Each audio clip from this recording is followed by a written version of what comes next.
أعوذ بالله من الشيطان الرجيم Olúwa wọlé dá wa dákun dábò rẹ̀ bù wá kọ́ gbà wá lọ́wọ́ èso àtàwọn ọmọ ogun rẹ̀. Bismillahir Rahmanir Rahim. Àtúnbẹ̀rẹ̀ lílé náà pẹ̀lú àlọ́wọ́ rẹ̀ àtàánú rẹ̀ dákun má kájú àánú rẹ̀ kó lára wọ́n lóhùn. Ayyuha Rasul. Ọlọ́run ti pa nábì náà nù, Ọlọ́run dákun ṣàánú àwa náà. Bima unzila ilayka min rabbika. Tọ́lọ́mọ bó wí fún ànábì Ọlọ́run má jọ tẹnu wájú Wa àbí. in lam taf'al. Táwọn àdánábì ló wí fún àṣàhábà Ọlọ́run dí àbí. Ballagta risalatahu. Bẹ́ẹ̀ tẹ́ ń gbọ́ wa Ọlọ́run bá wa ṣàánú yìí. Allahu. Àwọn tí bá wá gbé fún káwọn wa sọ bá sọ́n lórí o. أعوذ بالله من الشيطان الرجيم بسم الله الرحمن الرحيم الحمد لله رب العالمين والعاقبة للمتقين ولا عدوان إلا على الظالمين اللهم صل على سيدنا محمد نور الدارين روح الثقلين وارث الثقلين وآله وصحبه حق قدره ومقداره العظيم أفا عبد المؤمن اللهم صل على البركة بقوة adúpẹ́ fọ́lọ́run ọba alhamdulillah gbogbo àyíká yìí tẹ́yìn náà bá wà ìdápẹ́ dúpẹ́ fọ́lọ́run alhamdulillah rabbil alamin olùwàdàkùn tí ń dùn wá nínú tàbí ń dúpẹ́ Ọlọ́run dákun má fi di ìbànújẹ́ ìdí tó ń bànújẹ́ tá tó ń tọrọ tá ara ọ̀rọ̀ rẹ̀ sí Ọlọ́run dákun bá sọ́dí dùnú alẹ́kùn kẹrẹ alẹ́kùn gẹ̀rẹ́ bá fi jíjẹ́ fún anábíà Muhammad sallallahu alaihi wasallam olúwa wa fọlánù rẹ̀ fi bí àwọn afọ́ àwọn olúwa bá kí wọn bá gẹ wọn àwọn bí wọn bá yọnu sí wọn bá síjọ́ ànú rẹ̀ wọn wọ́lá agbára rẹ̀ àti àṣẹ rẹ̀ gbogbo ẹ̀yin tẹ́ ń gbọ́ ajákèjádò ayé ní mùsùlùmí òdodo ló ń sábà gbàdúrà yín bàbá ayọ́nu sí yín ọdún lọ́dọ̀ ojúkọ wa àwọn àdójúkọ ọlọ́njọba wa láyọ̀ ọlọ́mọjọba wa nùsàrí mọ́jọba wa lẹ́ẹ̀sán mọ́jọba wa lọ́sùtù wọ́lá agbára ọlọ́run àtàṣẹ rẹ̀ mọ́jọba wa lẹ́wọ̀n wọ́lá amínà ẹ̀rọ ọlọ́run bá dé bá wa gbogbo àwọn wa tẹ́ fi jáfàní rẹ̀ jákèjádò ayé ọlọ́mọba gbàdúrà rẹ̀ bá ayọ́nu sí àwọn ọ̀pọ̀lọpọ̀ ọmọdé dàrú Masha Allah la quwwata illa billah. Gẹ́gẹ́ bí ọ̀rọ̀ wa tí à ń bá bọ̀ wá nípa ìdájọ́ ẹran iléyá Abdul Mu'min adúyíra wa níjọ́ ní wípé májẹ̀mú márùn-ún ní bẹ fún ẹran iléyá tá a máa pa àti wá ka méjì ń bẹ ẹlẹ́ẹ̀kẹta òun ló kù tá a bọ́ sí báyìí àmọ́ ká tó bọ́ síbẹ̀ a'udhu billahi minash shaitanir rajim bismillahir rahmanir rahim. A'udhu billahi minash shaitanir rajim. Ọlọ́mọ dára gidigidi má fìtínà wa má wàhálà wa. Bismillahir rahmanir rahim. Ọlọ́ni wà ní budina ja'alna lakum min sha'irillah. Wà ní budina ja'alna lakum min sha'irillah. Ẹ̀rọ kẹ́yìn náà bá kéwú náà. Wà ní budina ja'alna lakum min sha'irillah. Abdul Mu'min anímọ̀jẹ̀mọ́lẹ̀ kẹta fún gbogbo ẹran tábà pa láyé tàbí sílíyá àwọn àfáàní antakuna al-udhiyatu salimatan min al-aibi gbogbo ẹran tábà fi pa léyá ó gbúdọ̀ lálàáfíà ó gbúdọ̀ nílá ẹ̀bí kàkàlà gbogbo tí ń jẹ́ ìran àìsàn gbúdọ̀ ṣe ẹ má gbàgbé pa ti ka ìran ẹran tá a máa fi pa léyá àti kà á fúnra wa níbi tá a ti kọjá àwa lẹ́ran tá a bá fẹ́ lò salimatan min al-aibi àlàáfíà gbúdọ̀ pé lára rẹ̀ Ànábì wa Muhammad sallallahu alaihi wasallam òun ló wá jó yé wa tán yẹnyẹn nínú àdìsí tó kan náà sàhábà àgbà wa Ànábì wa Muhammad sọ fún wa pé arba'un la yajuzna abẹ́ẹ̀kọ́ ni fil adahi Ànábì ní àwọn ẹran mẹ́rin kan bẹ la yajuzna fil adahi kọ̀tọ́ ká fi wọn paléyà Abdul Mu'min kọ̀tọ́ ká fi wọn ti kíni àwọn ẹran mẹ́rin tá a gbọdọ̀ fi paléyà alákọ̀ọ́kọ́ ni al-awra'ul bayyina awraha alákọ̀ọ́kọ́ ni ẹran tọ́já sí ipò ojú rẹ̀ àbọ̀gbọ́ ojú rẹ̀ ti dà ọ̀fọ́ lójú àbójú ń dùn ìwọ̀n ń wó kọ̀rọ̀kọ̀rọ̀ báyìí ń wó bàdà bí ẹni ń wọ̀ yọ́ Abdul Mu'min tó sì hàn sí wa pé ara yìí ojú yìí lálàáfíà o àwọn àfa Ànábì ní àgbòrò fi paléyà alákọ̀ọ́kọ́ nù ẹlẹ́ẹ̀kejì ni wálé màrí dọ́tù alibayyinu maradaha ẹran tọ́já sí pé ó ṣàìsàn ọ̀rẹ́ ẹran tí ń datọ́ tí èsì tọ́ tàlàáfíà àti tọ́ àìsàn ni àbẹ́ ọ̀gbọ́n mímí ẹ̀bá tí kò ń já nímú rẹ̀ báyìí tá a ti rí pé ọ̀rẹ́ ẹran yìí o ẹran tí ń yàgbẹ́ ẹ̀wọ̀n ẹ̀ sáà ẹ máa fọwọ́ gbé ń dì ẹ máa fọwọ́ sùtú ń dì lọ Ànábì ní àgbùdọ̀ fi paléyà o ó di mélòó báyìí ó di méjì ẹlẹ́ẹ̀kẹta ní al-arja'u wal-arja'u al-bayyina dhal'uha ẹ̀rìn àtọ́já sí kó ti dá lẹ́sẹ̀ àbábẹ̀rẹ̀ mọ́mìnì ó ti dá lẹ́sẹ̀ ẹ̀yin lẹ́ dá fúnra yín ni ọ́ dá fúnra ẹ̀ ní kò fẹsẹ̀ kọ̀ wá gbádùn ẹ̀ láti fi rìn Ànábì ní ẹ má fi paléyà o ẹ̀rìn àtọ́ bá já rọ tí ò lè rìn ẹ má fi paléyà kọ̀ dá àbújẹ́ ìjẹ́kù ẹran nù ẹ má kọ́ àìsàn fipá ẹ má kó tí ń ṣe yín ẹ má kó dọ́dọ̀ Ọlọ́run ẹlẹ́ẹ̀kẹrin àbábẹ̀rẹ̀ mọ́mìnì wal kasiratu allati la tunqa ẹ̀rìn àtọ́ kán níwò àbábẹ̀rẹ̀ mọ́mìnì ẹ̀rìn àtọ́ sẹ́ níwò ẹ fi jà aṣọ fún yín pé kọ̀ dá ká máa fẹ́ràn jà ọwọ́ àmọ́ ò lè fẹ́ràn jà ẹ̀tún fẹ́ràn lọ́tí mu kò dá bẹ́ẹ̀ má fẹ́ràn lọ́tí mu mọ́ ẹ̀ ń fẹ́ràn ní igbó mu kò dá èyàn gbé ògbúdọ̀ mú tí bẹ́ẹ̀ lè tàbí tó mọ̀ gbó ẹ̀tún wọn ń fáwọn ẹran mu kò dá bẹ́ẹ̀ ọwọ́ lè fẹ́ràn jà àbí wọ́n ń nagi lérí ìwó ti wá sẹ́ bí ọba ìsan tá a fi wá tóbi dídí ọdún ẹran wọn wọlé yámánu mẹ́rin nù bọ́lọ̀ ti wí nù ànábì tó wí wà.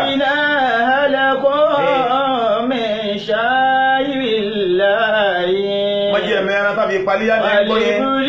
ẹlẹ́kẹ̀ẹ́ta nù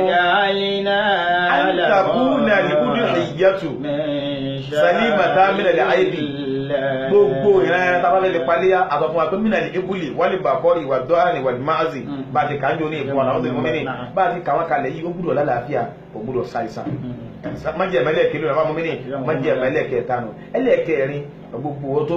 bá fẹ́ pẹ̀rẹ̀ léyà àwọn àfáàní àǹtẹ̀nà hara lè wúdú ìyáta abẹ́gbọ́ àǹtẹ̀sìbáhà fi yawmil eid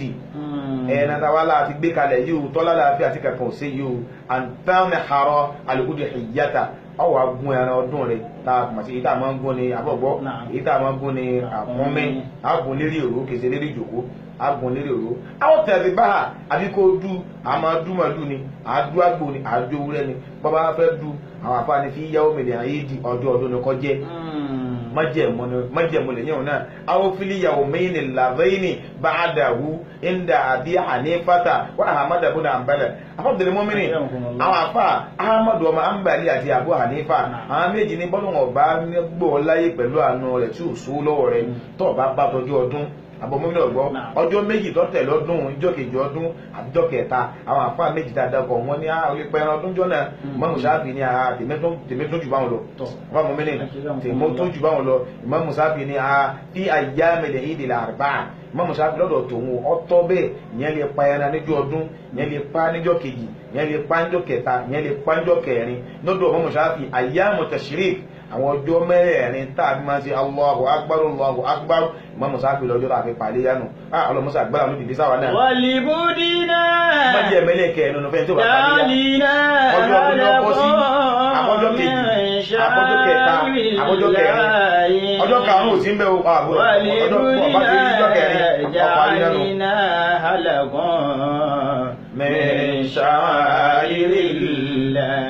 Abdul Mu'mini ẹlẹ́ẹ̀karùn-ún Abdul Mu'mini ẹlẹ́ẹ̀karùn-ún nínú àwọn májẹ̀mú tí yóò jẹ́ kí ilé yàtọ̀ fẹ́ pọ̀ lálàáfíà àwọn àfáàní an yakuna naharu aw dhibhu ba'da salati al-eid Abdul Mu'mini wọ́n ní ẹni tí ó dùnà abẹ́ni tí ó gùn ọ́nà bá ti wílẹ̀ kàrún bàbá fẹ́ gùn májẹ̀mẹ́lẹ̀ kàrún fún ọ tí ó jọ jẹ́ ìtẹ́wọ́gbà lọ́dọ̀ Ọlọ́run ọba ni wípé kó jẹ́ ìrun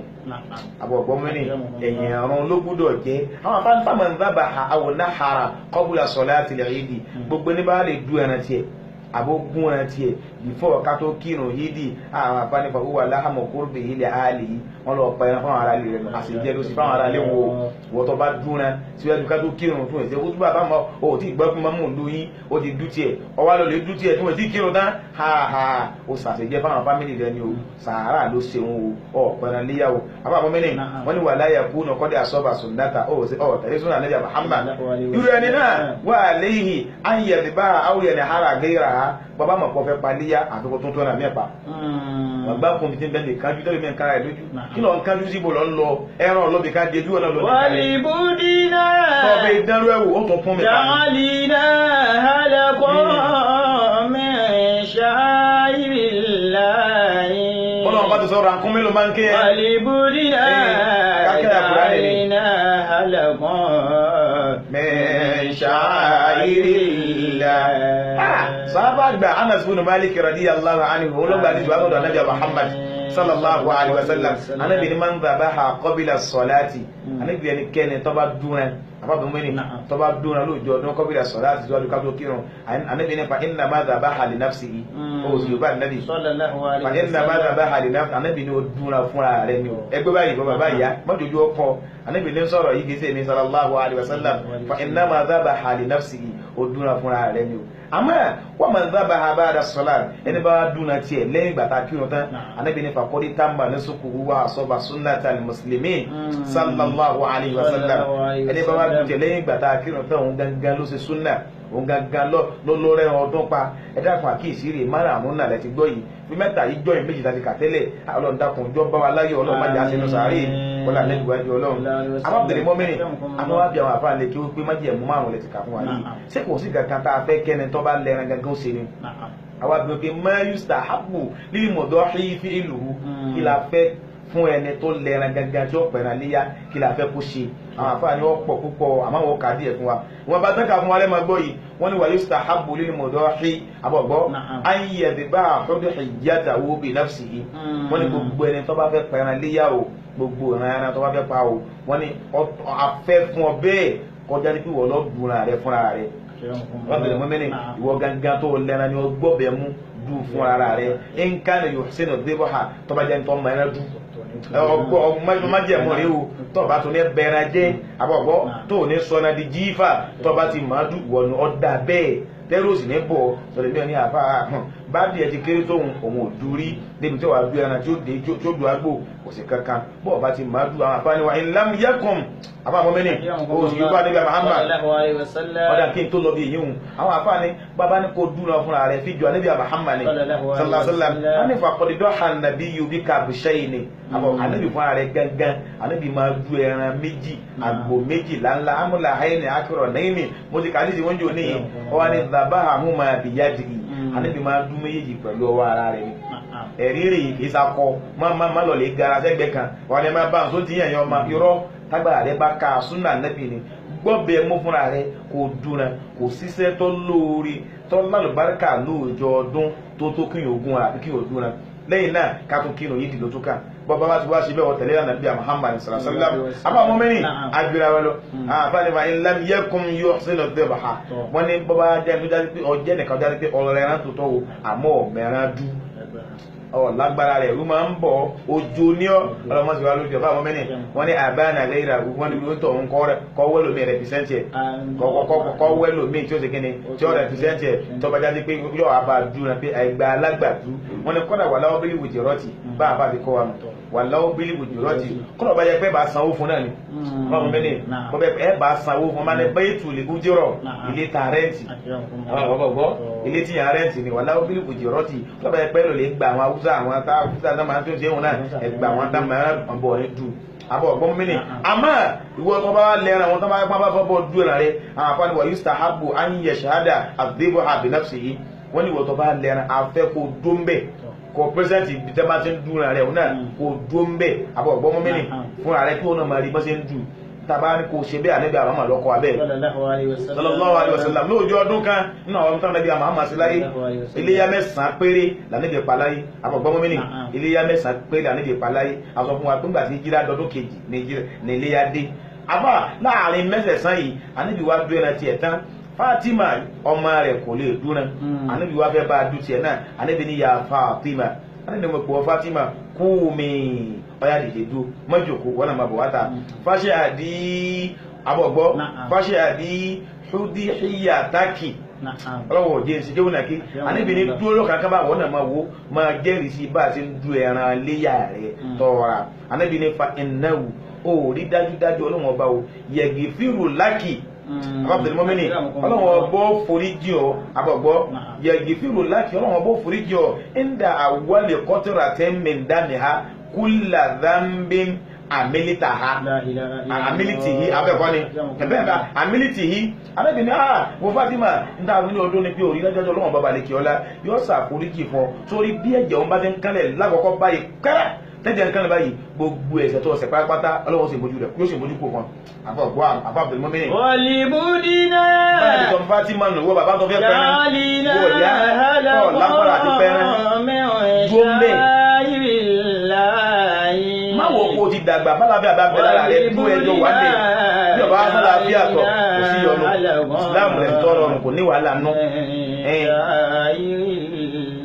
Ànábì ọ̀dákẹ́ Ànábì ní ya Fatima wọ Fatima ní ìbájú wa ń dúnà lọ́wọ́ wà kúùlì ma wá sọ wípé inna salati wa nusuki wa mahayaya wa mamati lillahi rabbil alamin la sharika lahu wa bidhalika umirtu wa ana minal muslimin. Ṣe ògbó Ànábì Muhammad bá Ànábì ti wí fún Fatima nù lóòrùn ọba lè dúnà dótà àwọn tí wọ́n bá ń bọ̀ ojú wí bí Ànábì ti ní Fatima òwe yìí àkọ́kọ́ ta fẹ́ kẹ́ni tó bá dúnà tó bá lẹ́rọ ṣe nù. Àbá mọ́ mi ní ẹlẹ́ẹ̀kejì torí àsìkò ní wa yustahabbu lil mudahhi gbogbo ẹni tí ó wà dúnà pé èmi náà mo ní fúnra mi mo wá fẹ́ dú ẹ̀nà mi àbí ọgbàlagbàdú ẹ gbìyànjú ayò ẹ̀dà ṣàfúrátà wú kọ́ ẹ pọ́n ẹnu ọ̀bẹ yín dáadáa. Àwọn ọmọ mi ní àìkúsùn ló kú púpọ̀ àwọn dábà Ọlọ́run bá sẹ̀wọ̀n rọ̀ fún wa ni bádìí ẹ ti tó bó ti kéré tóun agbára ọmọ ènìyàn ká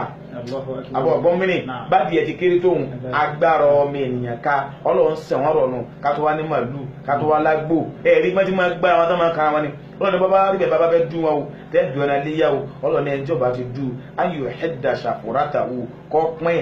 ọ̀bẹ tí ó lò pọ́n dáadáa débi pé tó bá ti yún lọ́wọ́ kan náà yóò sì yún kò ní máa kú dédé díẹ̀ lẹ́yìn náà wàyò àbọ̀gbọ́ wàyò rí ha dàbí hata o ní tẹ́ ẹ bá tún wá dún náà ẹ dù pẹ̀lú farabalẹ̀ ẹ fún ní sinmi ẹ má ma fọ ayé fi ọ̀bẹ hàn ẹ̀rìn tá a pa àní wáyé ké wúdù àbí kílẹ̀ máa ń pa wúdà máa wò nílò ọ̀rá yìí máa bọ̀ dáa wọ́n bá wọ́n náà bá rẹ̀ nìkan máa fún ọ́ làbárí pé ọjọ́ kan lọ́ra yìí máa inú rẹ̀ bàjẹ́ ó ti kú kalẹ̀ kíkú tó dé. wàlíbùdínà jàlínà hàlẹ́kọ́ ní ṣàáyìrì láyì. ẹ bá kẹ́ ìgbìyànjú ẹ pọ́n ọ̀bẹ yìí dáadáa ẹ gbére lọ́wọ́ kan náà kó sì lò ó pa síbẹ̀ lọ́dọ̀ ti kọ́ tí wọ́n nu. on salla Muhammad sallallahu alaihi wasallam anabi ló sọ fún wa pé inna Allaha kataba al-ihsana ala kulli shay'in anabi ní gbogbo nǹkan tẹ́ ẹ bá ń ṣe pátápátá Ọlọ́run ọba sọ ọ́dọ̀ ọ̀ràn yàn fún yín kẹ́ ẹ máa ṣe dáadáa ọ̀bẹ̀rẹ̀ fún mi ní kọ́dà bí ọba súnmọ́ ìyàwó rẹ̀ Ọlọ́run ní ọ̀ràn yàn ní kò ṣe dáadáa bọ́ bá bímọ ọ̀ràn yàn ní sí dáadáa sí wọn Ọlọ́run ní kọ́ Ọlọ́run anabi ọ̀dákẹ́rù anabi ní bẹ́ẹ̀ tí wàá rí wọn anabi ní fa idha qataltum bẹ́ẹ̀ bá fẹ́ pa nǹkan kan tẹ́ ẹ fẹ́ pa tẹ́ wà nínú bó tẹ́ ń bẹ̀ gbẹ́ tẹ́ fẹ́ pa nǹkan anabi ní fa ahsinul qitlata ẹ pa dáadáa ẹ má pa púpa fáwọn mi ni ẹ má pa ní ìpakúpa má pa àbá fáwọn mi ni ẹ fẹ́ pẹran ẹ wá fọ̀ bẹ́ẹ̀ dá sí méjì kò dábẹ́ alábi ni wọ́n yí dáadáa bá tún bẹ́ẹ̀ bá fẹ́ dùn ká fẹ́ dùn náà fáwọn débò ha alábi ni ẹ dùn dáadáa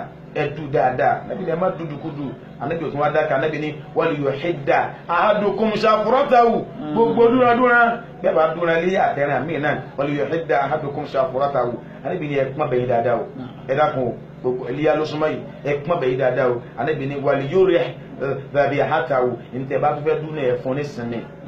ìjára rẹ̀ ọ́ balẹ̀ ẹ̀ sí pẹ̀lẹ́pẹ̀lẹ́ kó ọ̀rọ̀ ọ̀run ọlọ́mọ ti jáwá ní òkú nísìnyí abábọ̀tẹ̀lẹ̀ mọ́mìnì ọlọ́run kó síjú àánú rẹ̀ wá wọlé agbára ọlọ́run àtàṣẹ rẹ̀ ẹlẹ́ẹ̀kẹta gbogbo ẹjọ́ pẹ̀rẹ̀ táwọn afá ní ká tó pè á sákèésí wọn ni ẹ má gbàgbé gbólóhùn bisimilahi wallahu akbar bàbá fẹ́ dúni tọ́ba fẹ́ dúnra ẹ̀ńdà wálé ìsìnkì bẹ́ẹ̀ bá ti gbọ́ bẹ́ẹ̀ lé ọrùn ẹ̀yàn àtàfẹ́ dú abẹ́ni tí ó gun àkómi tí ó gun àwọn náà ni wọ́n ní ẹ má gbàgbé bisimilahi wallahu akbar ẹ̀wì bẹ́ẹ̀ bánà bíi tìǹà wínú ọlọ́run farama bẹ́ẹ̀ àwọn afọwọ́ nífa ẹ̀nàṣìyà àtẹ̀sìmẹ̀yàtà bàbá rẹ̀ tó wá gbàgbé àbámu mẹ́rin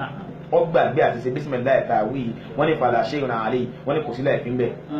kò sí wàhálà ń bẹ́ gbọ́ tó ọ gbàgbé ni ọlọ́run ló gbọ́ lágbé ni ọlọ́run wọn mójú kò fúngbà ẹ̀pọ̀ gbàgbé ni àmọ́ wọ́n ń tá àmàdà tẹ̀kọ́ ha tẹ́ bá gbà tọ́ bá màmá àbọ̀gbọ́ tá àmàdà tẹ̀ríkà ha tọ́ bá màmá tó fojú lẹ̀ ọ̀wá ní bisimilahi Allahu akbar kí ni màá wí ọ̀wá wí wọ́n ní wọ́n tọ̀ wọn àgbọ̀ làtó kárí tàbí àhàtàwò àgbọ̀dọ̀ jẹ́ ẹran òun gbọ́ ògbọ̀dọ̀ jẹ́ mẹ́ ẹran òun dẹran òkú mbétenu ó dẹran jífànù gbogbo tí mùsùlùmí bá pa bí ọba ti dáwó kọ lọ́wọ́ ọba sí kó tó pa ọ̀gbọ̀dọ̀ jẹ́ àbáfọ́ mi ní gbogbo ẹ̀yìn pẹ́ẹ́pẹ́rán àkíyèsí ilẹ̀ ń gbọ́ ìfà ó di mẹ́ta kọ́ àbáfọ́ mi ní ẹlẹ́ẹ̀kẹrin wọ́n ní yambagi lílí mudọ́hì wọ́n lọ di ọ̀tọ̀ fún gbogbo ẹni tí ó pẹ̀rẹ̀ pátápátá àbáfọ́ mi ní ayébútà gíbi udú ìyáàtì yìí wajhi Allah azza wa jalla àbáfọ́ mi ní wọ́n ní gbogbo ẹni tí ó pẹ̀rẹ̀ bàbá ìyá tẹ́ẹ̀fẹ́ pẹ̀rẹ̀ wọ́n ní ẹ pa nítorí Ọlọ́run ni a máa pẹran léyà láti fi wá ojú rí Ọlọ́run ni ọ̀pọ̀lọpọ̀ mistake tá a máa ń ṣe nu àwọn ọmọ níbi ádámà bí àwọn ọmọ ní ti ń sunkún wọn ní bàbá ẹ̀ pẹran fáwọn àwọn ẹmọ kọ́ lọ fẹ́ pa á fún Ọlọ́run lọ fẹ́ pa á fún àfáà mọ́mìnì ń bọ̀ wá bẹ́ẹ̀ ní mágàjì ilé láti jọ́ tí mo ti jẹ mágàjì kò sọ́jọ́ sì pẹran ọdún lọ́dún ìdẹ́dẹ́ mo gbúdọ̀ pa sáwọn ọmọdé lọ ń pa fún àgbọ̀ lọ́hùn gbogbo ẹjọ́ pẹran léyà rẹ nítorí Ọlọ́run àbábọ̀ mẹ́ni lan yanala Allaha luhumuha Ọlọ́run bá wí Ọlọ́run ní kò sí tí mo fẹ́ fẹ́ràn yín sí wala dima'uha kò sí tí mo fẹ́ fẹ́ já ẹran mi lẹ́jẹ̀ Ọlọ́run ní kò sí fi sífà walakin yanaluhu taqwa minkum Ọlọ́run ní tí mo fẹ́ lò náà ní ìbẹ̀rù Ọlọ́run náà kàn yín bó o lẹ ṣe bẹ̀rù mi sí ẹni tó ràgbò mẹ́wàá kò sí tó kàn mí ẹni tágbò tiẹ̀ tóbi kò sí tó kàn mí ìyàn bá ràgbò tó kéré kẹ máa fọwọ́ ti gbé ẹ̀kọ́ ràgbò yìí ò tóbi púpọ̀ tára bí wọ́n ti bẹ̀ lára rẹ̀ tó sì pín mọ́jẹ̀mọ́ ta kà á pín sí la tó bá yẹ pé bẹ̀rù Ọlọ́run bá ní bẹ lọ́kàn rẹ̀ ládàá rẹ̀ ju tẹni tó rẹ̀ pọ̀ tí ò ní bẹ̀rù Ọlọ́run bá lọ. wàlíbùdínà jàlínà ẹ má jẹ gbèsè rẹ̀. ṣáírìláyé. abámúmínì wàlíbùdínà ọlọ́ngbowó èlé ọ̀ngbà rìbá nítorí pé lọ́dọọdún ni máa ń pẹran ọdún tọdún yìí wábẹ́ àìrọ̀ fọ̀rọ̀ lẹ̀ fọlọ́hún abábìnrin mọ́mìnì tó bu ọ́tọ̀ bá lágbára rẹ̀ fílẹ̀ fọlọ́hún a sọ fún wa ń jẹ́ pé al-udhiyatu sunnatun mu'akkadatun fi haqqil qadiri sunna kata kan pátọ́ lágbára ní tó fara pẹ́ ọ̀rọ̀ àyàn fẹ́ni tó bá lágbára bábù mẹ́ni bó bá ti wá lágbára fọ̀rọ̀ lẹ̀ fọlọ́hún sọ ọ̀pàdé tó lọ ìmàsí rẹ̀ kọ́ ìmàsí Ọlọ́run ni Ọlọ́run wá ní àsìkò tó ń dàbá kan lọ́dún yìí kò sí kankan fọ̀rọ̀ lẹ̀ fọlọ́hún Ọlọ́run ọbẹ̀ Ọlọ́run kọ́ lọ́n kó sun ọdọ jí mi lọ báwa náà ti wáyé àgbẹ̀ náà fi àjákàn báwa ti rí lọ́lọ́lọ́ káwọn sọ kóòdù lẹ́nu wa ni wọ́n mọ́sà gbọ́dọ̀ ló dìde sáwọn náà wọ́n là ń gbọ́dọ̀ lọ́wọ́ àtàṣẹ rẹ̀ àwọn àmọ́mìnì wọ́n ní ká wá pẹ́ náà léyàwó hatta yanala àbọ̀kọ́ ridwanahu ní tàbí parí àní nítorí ká lè rí ọ̀nà Ọlọ́run wà azima thawabihi àti ká lè fi rí kíni ká lè rí ládàá lọ́dọ̀ Ọlọ́run àwọn anábì àwọn ọmọdé yìí wà sallam anábì ní ẹran rí yàtà máa ń pa ni ẹ̀rí bẹ́ẹ̀ rẹ̀ bá ti kánlẹ̀ wọ́n máa àforíjì fún yàn ni wọ́n máa fi pàṣẹ rẹ fún yàn wọ́n máa pàṣẹ rẹ fún yàn bákan náà gbogbo irun kọ̀ọ̀kan náà fi ní ká wẹ́ra tó bá ní irun látọ̀ yanjú dáadáa gbogbo irun kan kọ́ lára ẹran ládàá ní fi ń jẹ́ ipò ní fi ń jẹ́ fẹ́ni tó bá rẹ̀ ẹran níyàwó àwọn àmọ́ mẹ́ni kò tún wá tán síbẹ̀ wọ́n ní gbogbo ẹjọ́ bá pẹ̀rẹ̀ ẹlẹ́ẹ̀karùn-ún níta fẹ́ fún ni pé wa yustahabbu lil muslimi an ya'kula min udhiyatihi gbogbo àwọn mùsùlùmí bábá pẹ̀rẹ̀ lẹ́gbẹ̀ẹ́ ọ̀dọ̀ wọn láti ká jẹ́ ń bẹ̀ wọ́n àbátọ̀ pẹ̀rẹ̀ má dẹ́nà rẹ jẹ́ ọlọ́run ìdá wájà bá ti jù náà bọ̀ ha. ìdá wájà bá ti jù náà bọ̀ ha. fakulu minha. fakulu minha وأتموا القانع والمعتر بارك الله فينا كذلك سخرناها لكم لعلكم تشكرون. ọlọ́run níbẹ̀ bá ti parí tẹ para kún mi tẹ pa ẹran yín náà. fakulu minha. fakulu minha ẹjẹ mẹ ẹ gbọ́dọ̀ gara àbámọ mẹrin yóò gbọ́dọ̀ lówó wá títí kọ wá gara pé àpapọ̀ àwọn tálíkà yẹn ni ká máa jẹ irọ́ ìwọ náà jẹ bẹ́ẹ̀ tí o bá di páyẹsàn ẹlòmíín bẹ àìsàn ń dààmú rẹ pé ẹ má jẹran alájí o èyí ò kọ amánìkà kan ò sí ọ ìwọ náà jẹran súnà níbi Muhammad ẹran léyà ẹran àlùbáríkà ní jẹ ọlọ́run ẹ jẹ bẹ́ẹ̀. wàátì ìmúlẹ̀kọ́ ní àwọn tí wọ́n yáyọ ọkàn tí wọ́n ní béèrè àwọn fámìlì yín nù tí wọ́n fi bọ̀dá wa ni àbúrò wa tó dáwọn tẹ́jọ jọmọ ìyá kan náà àwọn tẹ́jọ jọmọ bàbá kan náà nílé àná rẹ tẹ́jọ súnmọ́ra yín ọlọ́run ni ẹ fún àwọn náà jẹ́ ń bẹ̀ ẹ má da jẹ́ ó di méjì. wọ́límọ̀tàrà àwọn tó ń jára ta tó mọ̀ sí bẹ́ẹ̀ ayẹka bàbá béèrè kò ní fún wa o bàbá àwọn mẹ́rin báwọ̀ bá béèrè kò ní ìyẹn sẹ̀gbọ́n rẹ̀ ìyẹn sàbúrò rẹ̀ ìyẹn sàná rẹ̀ kí wá ní tí ò bá fún mi kí ló yọ fàjà sí. táwọn náà bí tọ́jú mùsùlùmí òdodo tọ́jú tálíkà ọlọ́run ni ẹ̀dùn wọn ní ẹjá jọ dunnú náà.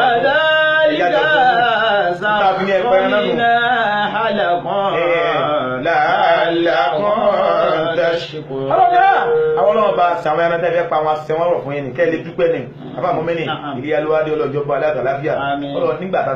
tá a sọ ọdún àwẹ̀ àbábẹ̀lẹ̀ wọn mẹ́ni ọlọ́run ní zakatul fitiri níbi ọdún ẹ̀wẹ̀ nítorí ká lè dùn wọn tálíkà nù káwa tálíkà kẹ́yìn olówó kẹ́ẹ̀fì dùn wọn nù kára wa tí wọn náà yá káàrọ̀ ọdún gidi sí ó tún dilé ọlọ́run tó ní ká pẹ́ ẹran àwọn àfáàní ta fẹ́ rú bẹ́ẹ̀ ni pé ọlọ́run fẹ́ ká dúpẹ́ ẹlẹ́ẹ̀kejì ká fi sàánú àwọn táwọn náà ní káwọn náà máa sọdún ká máa sọdún gbà tí yàn sọ́fọ̀ ẹlẹ́kẹta ní ká máa fẹ́ràn ti ìlànà Ànábì wa Ibrahima alayhi salatu wassalam ọlọ́run dákun má ṣe ìlàsì máa fún wa o wàlá amínà ìta wí ọlọ́run dákun yóò wúlò fún yín yóò wúlò fáwọn náà o àwọn jàmọ́ wa lọ́rọ́ tó la bọ́rẹ̀ bá gbàdúrà wọn gbogbo àti gbogbo adákìjáde ọ̀rẹ́ mọ́sàbà sanwó lọ́sàn lórí wàlá amínà gbogbo ẹni tẹ́ bá ṣe ẹ̀pọ́gàmù àwọn mọ́sàbà ṣe ẹ̀dùnú àtàyà fún yín náà masha Allah la quwwata masha Allah la quwwata masha Allah la quwwata subhana rabbika rabbil izzati amma yasifun wa salamun ala al mursalin alhamdulillahi rabbil alamin